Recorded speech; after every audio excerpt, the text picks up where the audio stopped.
Good evening, happy Friday. It's a pleasure to have your company tonight, bringing you the news in detail. I am Gloria Muchesi filling in for Ethan Tashavia today. Starting us off tonight, the Unity Club Intwararumuri is urging all Rwandans to support the Ndi Umunyarwanda Program in order to help instill proper values in the young and the older generations. This was remarked during a meeting with members and friends of the club, including the protectors of the pact.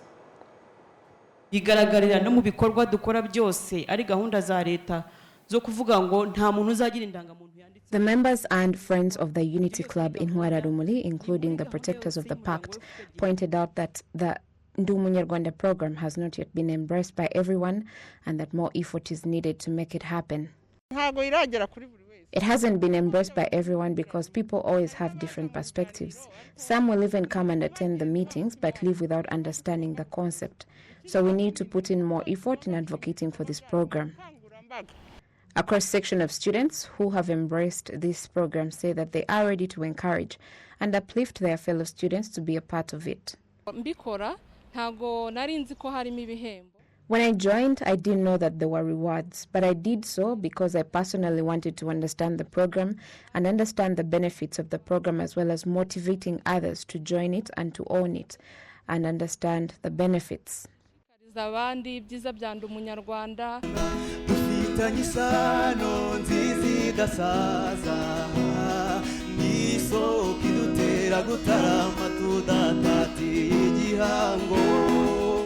Kaisire Marie Solange, the minister in charge of emergency management, says that the government will continue to support the Ndi Umunyarwanda program to be taught across all levels.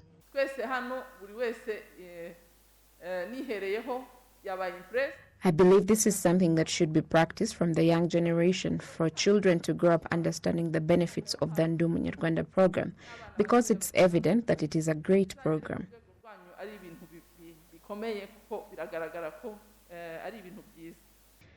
Institutions that closely monitor the work of the Ndi Umunyarwanda program say that it has been disseminated to 88% of the total population.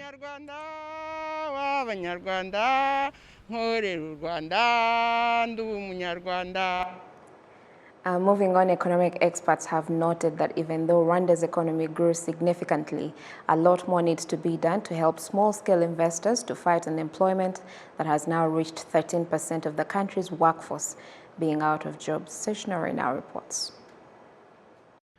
The World Bank's latest Rwanda economic update report indicates that the country's GDP increased by 2 trillion Rwandan francs in 2021, up by as much as 11.1% compared to the previous year when it decreased by 3.6%.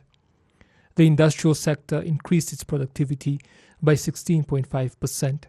COVID ije abagize amahirwe yo kumenya gukora bagumye bashakisha hirya no hino. When the COVID-19 pandemic struck, some continued to operate while others held out for its severity to subside, prepared to work harder afterwards to catch up. I believe the industrial sector will fully recover quickly because we learned many lessons during the struggle, and I believe the fruits of those lessons will manifest themselves as the economy continues to recover.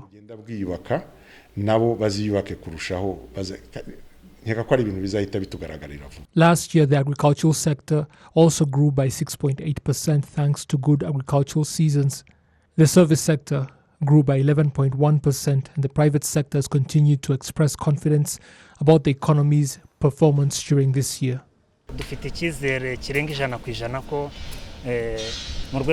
We are more than 100% certain that the industrial sector will continue to increase its operations because people are respecting the preventive measures in place and everybody in the sector is vaccinated as they should be. 2022 will be a good year because not a single district, sector or town in the country is currently under total lockdown. And those are the sort of areas industries rely on for their operations and markets.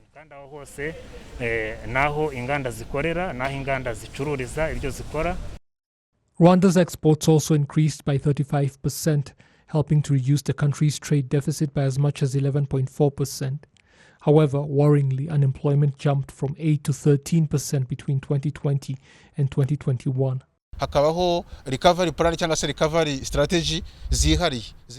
There should be a special recovery plan for SMEs because they employ many people. There were even many people working in the informal business sector. that are now struggling to return to work. The question should be how such businesses can be helped to get back on their feet. byafashwa gute kugira ngo byongere bisubire muri business none abandi batakaje imirimo babashe kuyibona.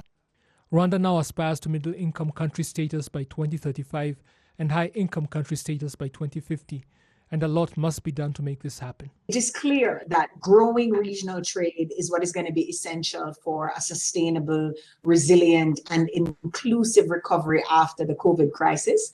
What I'd like to say is that the World Bank is going to be a key partner in that effort, in the analytical work that we will continue to do, but also in the financing, to be part of that, investment that might be needed in order to very much like to stand behind Rwanda so that it can continue to play that role, to take full advantage, for example, of the latest free trade agreement, the Africa Continental Free Trade Agreement, which we see as having great potential for growing this regional trade. Apart from increasing infrastructure in the country's special economic zone, the private sector would also like to see a permanent relief fund set up for them so that they can access low-interest loans, allowing local businesses to be able to compete regionally and possibly beyond. To education matters now, some international students who are studying at universities and colleges in Rwanda say that security and quality of education are some of the things that drew them to come and seek for education here. Ben Hector is a Gabonese student who is currently studying finance in Rwanda. He explains why he chose to come to Rwanda to study. Rwanda is a great country. The climate is wonderful, totally different from where I come from. Rwanda is a peaceful country, very clean, and so many other reasons that persuaded me to come and study here. He also says that Rwanda is a good place to study because of the variety of universities with great curriculums of finance courses. Les universités du Rwanda sont, on va dire, meilleures. I would say that the universities in Rwanda are great. We have good ones in Gabon, but they are very few. If I remember correctly, there are just two, and the rest are learning institutions. In Rwanda, people have choices. Based on the information I have, is that there are good universities here. These are sentiments he shares with other foreign students that are studying here in Rwanda. J'ai choisi de venir au Rwanda parce que I came to study tourism because in my country, Gabon, tourism is not as developed as it is here. Rwanda ranks high when it comes to tourism, and that's why I chose to study here. Franchement, aucune déception. Many of these students who come to study have to first study English because it's the most taught language in Rwandan universities. Karibu Wamiti, the director of the Sharpen Skills Training Center, which has a large number of students from West African countries, says that the number of students is growing, and that is because the country has given assurance to international students who want to come and study from here. As you are aware, Rwanda is one of the most hospitable countries in Africa, and what basically we do is we take these people in the world and a place that we can say that most of the people are interested in coming. We take that opportunity by bringing these foreigners in this country and trying to induct them into the Rwandan life by giving them the Rwandan values of honesty, hard work, and integrity. And that environment promotes a great learning environment, which we really enjoy with. Education Minister Dr. Uwamaria Valentin says that the presence of international students coming to study in Rwanda is the result of the efforts made to improve the education. The fact that foreign students come to study here in Rwanda mirrors what they see in us as a country, and that's a good thing.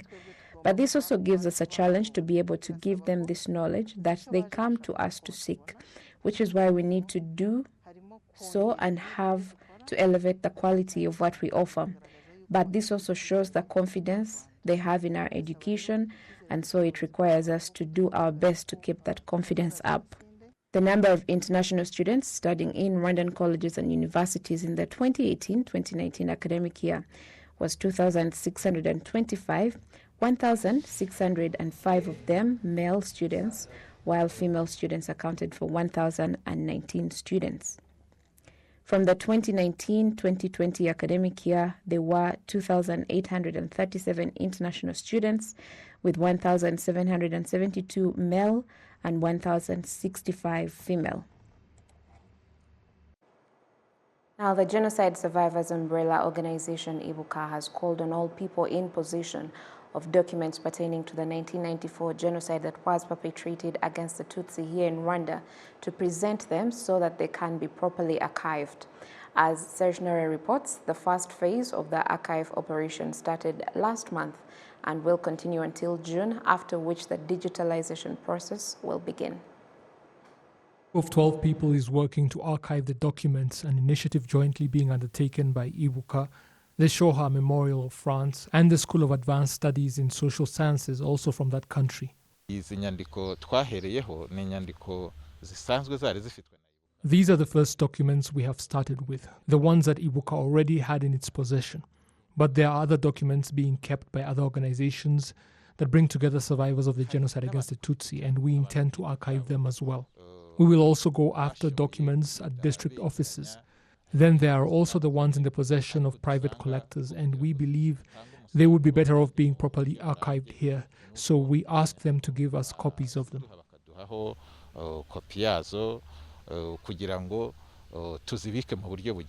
Historians note that collaborations like this are good for the preservation of such important information. Yes, this project was initiated by 3 institutions. Obviously Ibuka, because it's their archives, and then the Mémorial de la Shoah in Paris and the École des études en sciences sociales in Paris. And we wanted to arrange the archives of the Survivors Association in order to know better the history of the survivors of the Tutsi genocide. So it was very important for us to arrange and to conserve these archives for the years on. The significance of having the documents properly archived will become more relevant as time passes. Yeah, because we can't write the Tutsi genocide history without the victims' point of view. So I think it's very important to have these archives in order to have the victims' point of view written in the history. So it's important, and also to have the archives about how survivors dealt with so many difficulties after the genocide. So it's a very, very important work we are doing with the people here in Ibuka. This first phase of the archive operation started last month and will continue until June, after which the digitalization process will begin. To health matters, as Rwanda joins the globe in marking World Cancer Day, health authorities are now calling on people to go for regular screening in order to know their status, which facilitates better treatment upon early detection. Speaking to some cancer survivors who shared their experience with us, they say that early detection is one of the things that help them get proper treatment. When I went for screening, they said I had breast cancer, and then the government of Rwanda took me to Kenya, where I got treatment. As you know, early detection is better, because when I was diagnosed, I was at stage 2, so I was able to get treatment. In 1994, I got my diagnosis. Because I was an informed patient, my cancer was found early. And as you know, early detection saves lives. And that is why I came here to instill in people awareness and the importance of early detection. Annually, on the 4th of February, Rwanda joins the rest of the world in marking World Cancer Day. This year's theme is Close the Care Gap. Mark Hajanimana, the head of the Cancer Disease Unit at the Rwanda Biomedical Center, remarks that the symptoms for cancer are not immediate and therefore urges Rwandans to go for early screening.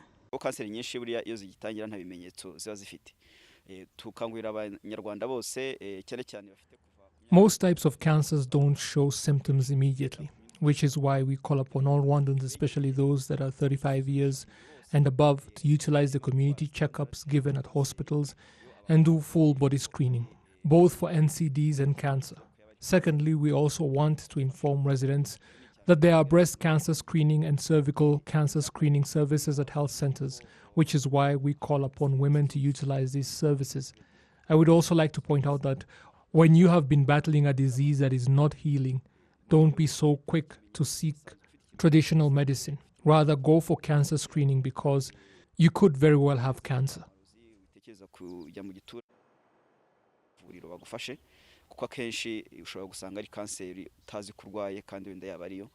The Rwanda Cancer Center was established 2 years ago to reduce the number of cancer patients that traveled abroad for treatment. Officials from the center say up to 2,600 cancer patients are receiving treatment. The statistics from the Rwanda Biomedical Center show that last year, 4,300 people were diagnosed with cancer, and women accounted for 30% of the total patients. Let's stay in the health sector, where the new management of the Rwanda Forensic Laboratory has announced that it is striving to get the laboratory internationally certified and start providing its own DNA services that are usually sought for in Germany. Jane Mutoni now reports. A handover from the outgoing Director General at the Rwanda Forensic Laboratory to the incoming Director General took place. Dr. Francois Sinayobye says the laboratory is developing in terms of capabilities and providing services to the community. Sinzi namwe bukagana mu Kiyovu ahantu hari laboratory ntoya. If you can remember, there used to be a small laboratory in Kiyovu called Kigali Forensic Laboratory. It used to provide only 2, if not 3 services, which are fingerprint, photography, and collecting DNAs to be sent abroad for testing. Our country would lose a lot of foreign exchange in the process, but afterwards, His Excellency launched a more modern and capable laboratory. We have expanded in such a way that we are capable to provide services in 9 domains. The new Director General of the Rwanda Forensic Laboratory, Dr. Karangwa Charles, says that his immediate goals include upgrading the center to an international level and provide these services to all people, and achieve all this in less than a year.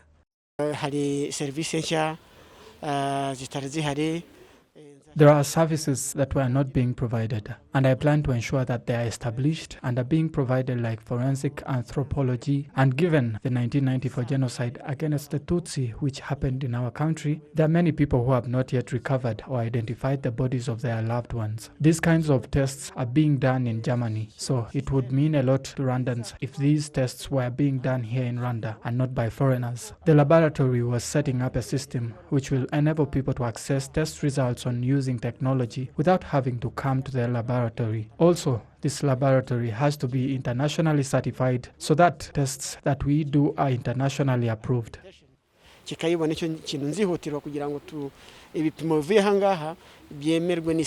management of the Rwanda Forensic Laboratory is confident that in the near future it will take steps to provide courses and training to people of all walks of life, including those working in the field of justice, health, teachers and students in university and secondary schools. Jane Mutoni, RTV News. Many thanks, Jane Mutoni. Now, as usual, every Friday, my colleague Ethan Tashobia, who I'm filling in for today, hosts a guest anchor, and so even in his absence, he's got you. Here is his conversation with award-winning choreographer Sherry Silva about her career and charity work across Africa. Thank you so much for finding time to speak to us. My pleasure. So, who's Sherry Silva? Probably most people have known you as a dancer, and probably most of our audience have not had much time to get to know you. You don't quite appear in media. Yes, I'm not somebody that just likes to do interviews, yeah. But you've already introduced me. Yes, I'm a choreographer. I don't know, I'm not a retired dancer, but I just really enjoy choreographing now and being behind the scenes. Yeah. Takes a lot to get me in front of the camera these days. I'm a United Nations EFAD advocate, so what I do is I represent all rural youths living in rural areas, yeah. Making sure that governments are aware of their needs and just getting them to become farmers and actually make money from it. And I'm a philanthropist, as you said. I have a charity called Destiny Rebuilders and Children of Destiny, which is also active in Rwanda, Nigeria, and Uganda. Oh. And yes, I'm a lover of God. That's also who I am. That's the best part. That is what I am. I love Jesus. And that's kind of what makes me do everything that I do. Shiri, we know you for what we've seen you on TV to be. But what do you think most people don't know about you? Yeah, I think most people don't know that I spend so much time just in the presence of God, just trying to get inspiration on what to do. I feel like you need God more than ever in COVID-19 and even just in the industry that I am. I feel like if I didn't have God, I would have probably gone astray. So, yeah, that's something that people don't know about me. In your house, in church, are you a pastor-like kind of person? I'm not a pastor, but my friends do call me an evangelist because I just love to talk about God, but I'm just a normal person. Interesting. And tell us about your family, your private life. What kind of life do you lead behind the screen? So I have an amazing family. They're so incredible, and I have the best mum ever. She's the reason why I do all these charity things, because I saw her doing it growing up. I live by myself, but my father passed away, sadly, a month before I was born. But my mother has just been both of those for me, yeah. How did you grow up? What kind of environment, area that you grew up in? So I grew up in the UK. I left when I was 5 years old. You left Rwanda? Yeah. Okay. And I grew up with a loving home, but when I went to school in the UK, I was bullied because I was so dark. I am still dark, but I was bullied for that a lot, and it really used to bring me down. And people would always tell me to bleach my skin. They'll laugh at my accent, and then I just decided that I'm gonna be a black African queen. You know, I'm not gonna bleach my skin. And long story short, I'm there holding an award with my black skin shining, and then the whole world is tweeting, "Who's that beautiful black girl?" So it just shows if you stay true to who you are, the story can change. You don't have to change because of people. Now, let's talk about your charity work. Most of your work is centered around Nyamirambo. Is that the place where you were born? I'm actually from Huye. Oh. I'm not from Nyamirambo, but we chose Nyamirambo because Nyamirambo is a community full of, you know, I've been to Nyamirambo. Yeah. It's improving a lot, but if you're looking for people that are in need in the city, Nyamirambo is the place. I don't want to go too much into details of the types of things that happen there, but that was a place that attracted me, and we've been able to change many lives there. So. Tell me about it. Okay, so one of the first things that I started with my charity in Nyamirambo was a sewing machine project for ex-sex workers to give them the skills that they need, because some of these women were just on the streets because they had no skills. But if you give somebody a skill, then they can now do another business. And then we just started working with underprivileged children, you know, helping them find their parents, putting so many children in education, paying for, every year we pay for health insurance for people in Nyamirambo. Today, actually, I was just with the executive of Reza Menyo, and we just handed her a check to pay for a few hundred people's health insurance, and hopefully we're going to do more this year. I love Nyamirambo. The food, the food. The dancers, most of my dancers are from Nyamirambo, like Nyamirambo. I actually saw you displaying a couple of food stuff that you are set to distribute. Yes. I think this week. Yes. You're doing an amazing work, and thank you for attending. Now, briefly, you have projects. You said you have projects here in Rwanda, of course, and you have one in Nigeria, running in Nigeria and Uganda. Why those three countries? I used to manage a dance group in Uganda called Ghetto Kids. Yeah. And then Nigeria, because I met these twins in Nigeria, and since then I've been supporting them with their grandmother. And also I have a school project out there. And Rwanda, because charity begins at home. And the most recent project we've began, which you saw, was the Feed the Hungry project. Yeah. I would say in Kinyarwanda, but I don't want to spoil the word. Man, the whole country laughs at me. But we'd all try. Yeah. That's how you say it. That's right. So that's the project. It's called Feed the Hungry, basically. Yeah. And what we need is supermarkets and just restaurants, anyone that has food, so that food stops going to waste and it gets it to the people that need it. So what I want to be doing and what I am doing is rescuing that food and giving it to the hungry. And believe it or not, in 2022, people are still hungry. And hunger was there before, but now with COVID-19, it's even more. And I've seen that the government has really been trying to help. And I think that as the community ourselves, we should also help the government and help these people. I want to take you back to 2018, which is probably one of your best years in your dancing and choreographing career. Kindly tell us about how that year went for you. Yeah, 2018 was an amazing year. 2017, I remember at the end of the year saying to my friend, I don't really want to do this dancing thing anymore, I'm tired. And then 2018, I was just trying to focus on God, looking for direction, trying, but still, trying my best because dancing is what I loved.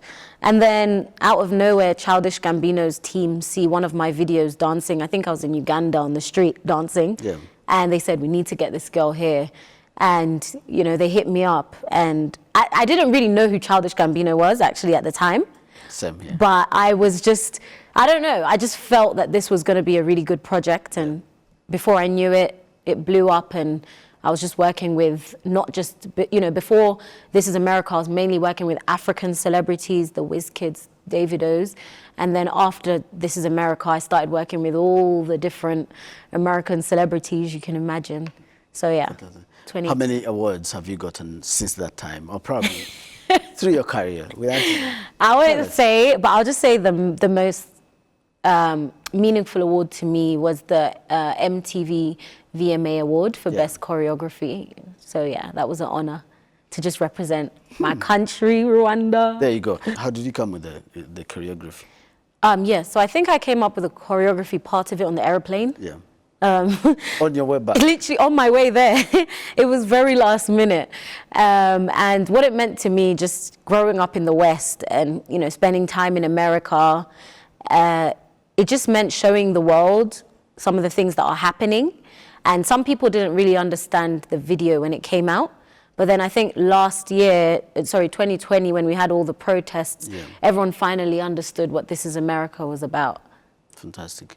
As we conclude, do you have any latest projects you're working on or future projects, big ones? Oh, forward to? Well, I just released a movie with Illumination Entertainment called Sing 2. Yeah. It's this massive animation movie made by the creators of Minions and Despicable Me. So check that out. And what else? I'm currently, I don't know if I'm allowed to say, I have so many amazing things, but I'm not allowed to say. Oh. So when I come back, I'll be legally allowed to talk about those things. But really, really exciting projects that involve me promoting my country abroad. Oh. Yeah. We've seen you participate in Kwitizina, the gorilla naming ceremony. And I went to see the gorillas on Monday. You did? Yeah, I went to visit my little guy. Hi. We're looking forward to seeing more of what you have. Thank you. Thank you so much, Sherry, for your time. Thank you. So this is where I leave you for today. Thank you for the privilege of your time. Have a great weekend. God bless you and keep you. And until next time, I'm Gloria Mutesi. Bye for now.